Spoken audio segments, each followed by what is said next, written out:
반갑습니다. 전도서 8장입니다. 이 8장에도 오시면 누가 지혜자와 같으면 누가 사물의 이치를 아는 것이냐 이렇게 시작을 합니다. 지혜에 대해서 말을 7장에 이어서 하고 있죠. 이 지혜를 가진 사람은 7장 12절에서 보호를 받고 생명의 보존을 받는다라고 말을 했죠. 또 지혜를 가지고 명철을 가지고 있으면 그 사람은 어떻게 해요? 마음의 기쁨이 드러난다라는 것을 말을 합니다. 1절에 보시니까 사람의 지혜는 그의 얼굴에 광채가 나게 하나니 그의 얼굴에 사나운 것이 변하느니라. 할렐루야. 지혜가 있다는 것은 그 마음이 너그러워졌다는 거예요. 다른 말로 표현을 하면 어떠한 일들에 대해서 분별하고 판단하는 능력, 그것이 뛰어날 뿐만 아니라 그것을 통해서 어떻게 해요? 마음이 순화되어져 있다라는 거죠. 어리석으면 불같이 화를 내죠. 어리석으면 곧장 공격을 하죠. 그런 사람은 어떻게 해요? 마음이 편협해지는 거죠. 그런데 지혜로움이 우리 안에 있다. 그 지혜는 뭔가요? 지혜는 바로 예수 그리스도. 이 지혜라는 말은 호코마라는 말이죠. 그리고 이 지혜라는 말의 어원의 그 뜻 속에는 하나님의 말씀을 맛보다라는 뜻을 가지고 있어요. 지혜의 근본이신 하나님이시죠. 그러니까 하나님은 곧 말씀이죠. 그 말씀이 우리 안에 들어오면 오늘 우리의 마음을 넓혀준다는 거예요. 그러니까 지혜롭다는 것은 단순히 어떤 판단, 능력, 어떤 행동의 어떤 지적인 또 영적인 수준이 높다 라는 차원을 지나서 오늘 우리 영안이 하나님 앞에 열려 있다라는 거예요. 하나님의 마음으로 생각하고 하나님의 마음으로 깨달아지는 것, 그것이 지혜죠. 그 지혜가 있으면 우리 마음이 쾌청하게 되니까 그 마음의 쾌청함이 얼굴로 드러나더라라는 거예요. 그러면서 내가 고난하는 왕의 명령을 지키라. 이미 하나님을 가르쳐 맹세하였음이니라. 자, 지혜를 가지고 있으면 어떻게 왕의 명령을 지키게 돼 있죠. 왕이 누군가요? 만왕의 왕이신 예수 그리스도죠. 왕의 명령, 하나님의 명령은 뭔가요? 말씀을 통하여서 우리에게 오는 거죠. 그래서 하나님이 우리에게 주시는 말씀에 대해서 순종해라. 그 명령을 말씀을 지켜라 라는 거죠. 그리고 하나님이 또 우리에게 주시는 게 있어요. 선한 양심이죠. 자, 이 선한 양심을 우리에게 주셨다는 거죠. 그래서 무슨 일에든지 때와 판단을 분별하라니 5절에 이렇게 말했습니다. 명령을 지키는 자는 불행을 알지 못하리라. 지혜자의 마음 때와 판단을 분별하나니 무슨 일이든지 때와 판단이 있으므로.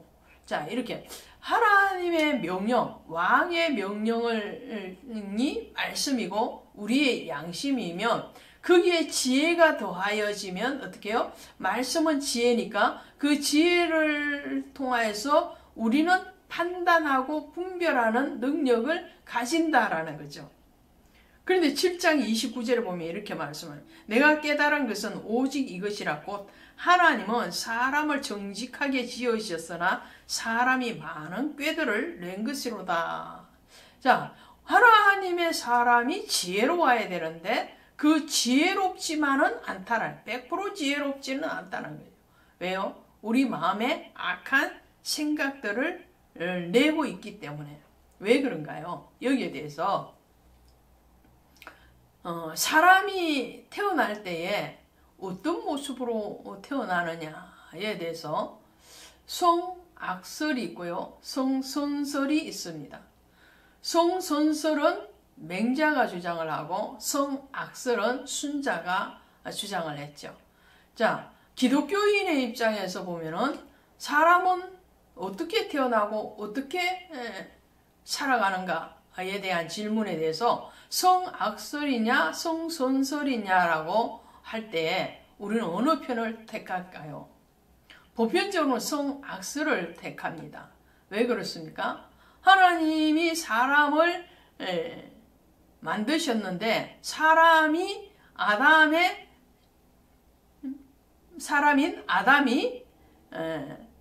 사단의 유혹을 받아서 죄를 범하게 되죠. 그 이후로는 하나님 에덴에서 아담과 하와를 내쫓으셨거든요. 쫓으신 이유가 뭐냐면 그들이 악하기 때문에. 그 이후로 아담의 혈통을 쫓아서 난 모든 인류들은 다 악을 가지고 죄를 가운데 태어났다라는 거예요. 그래서 성악설을 우리는 주장을 합니다. 근데 아담이 타락하기 이전에 원래의 하나님의 창조물이었던 아담, 범죄하기 이전의 아담은 성선설이겠죠. 하나님의 모양, 하나님의 형상으로 탄생을 받을 때는 성설로 태어났지만 그러나 범죄한 이후로 성악설이 주관되어지는. 그러니까 아담 이후로 태어나는 모든 사람들은 성악설을 주장합니다. 그러면 성악설, 악을 가지고 태어났으나 하나님은 그 악의 존재로 그냥 머물게 하지 아니하시고 말씀으로 우리를 다스려 가신다는 거죠. 하나님의 말씀으로 우리를 다스리시고 예수 그리스도의 보혈로 우리를 씻으시고 신앙으로 재충전시키셔서 우리를 성화시켜 가죠. 그래서 궁극적으로 다시 하나님의 형상, 하나님의 모양을 회복하는 천국으로 인도하시는 것을 보게 됩니다. 자, 그런 가운데서 우리가 악인과 의인으로 또 우매한 자와 지혜자로서 이 땅에서 살아간다는 거죠. 악인과 우매자는 어떻게 해요? 하나님의 지식에 지혜에 가까이 하지 아니하는 사람이죠. 그러나 그 반대편에 하나님의 지식과 하나님의 지혜, 하나님의 은혜를 사모하고 그 은혜를 입은 자는 바로 의인이 되는 거죠. 예수의 보혈로 의인이 되는 거예요. 의롭다 인침을 받는 것이라는 거죠. 자, 14절에 가시니까 8장 14절에 세상에서 행해지는 헛된 일이 있나니 곧 악인들의 행위를 따라 벌을 받는 의인들이 있고 의인들의 행위에 따라 상을 받는 악인들이 있도다. 이 말씀은 7장 15절에도 하고 있거든요. 7장 15절에도 보시니까 내 허무한 날을 사는 동안 내가 그 모든 일을 살펴보았더니 자기의 의로움에도 불구하고 멸망하는 의인이 있고 자기의 악행에도 불구하고 장수하는 악인의 형통함을 부러워하지 말라고 그랬죠. 왜 그렇습니까? 자, 우리는 이 땅에서 믿음으로 의롭게 살지만 가난하고 질병에 고통당하는 사람들을 많이 보게 됩니다. 반대로 하나님을 모르고 정말 세상적인 방법으로 탐욕을 가지고 살아가는데도 잘 먹고 잘 살고 잘 되는 사람들을 많이 봐요. 그러면 여기에 대해서 우리는 어떻게 말을 할 것인가라는, 이 땅에서 받는 것이 전부가 아니라는 것을 알아야 된다. 계시록 22장 12절에 가니까 보라 내가 속히 오리니 내가 줄 상이 내게 있어 각 사람에게 그의 일한 대로 갚아주리라. 마태복음 16장 27절에서도 예수님께서 동일하게 말씀하십니다.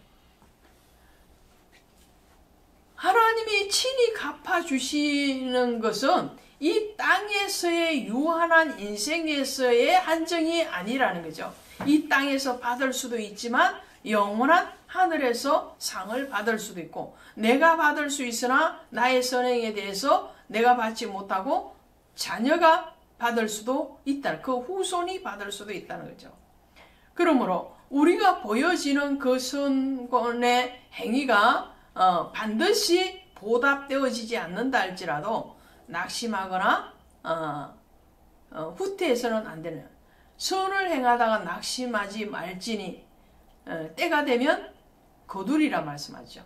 선을 행하다가 오늘 믿음의 사람으로서 살아가다가 그 믿음의 사람이 받는 이 땅에서의 고난을 두려워하거나 그 고난에 대해서 좌절하거나 후퇴해서는 안 된다는 거죠.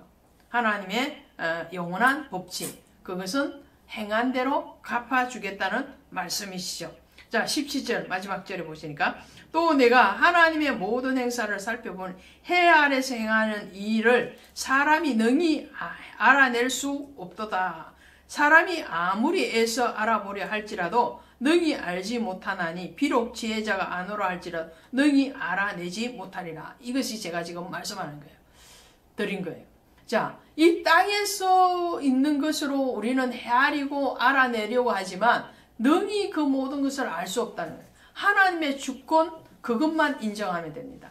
오늘 우리가 어떠한 처지에 있든지 어떠한 대가를 지불받고 있든지 그 모든 것을 주관하시는 이는 하나님이시라는 것, 그 하나님이 반드시 행한 대로 갚아주시리라는 그 약속을 믿고 간다면 오늘 우리는 후퇴하지 않는 전진하는 지혜자가 되리라 믿습니다. 고맙습니다.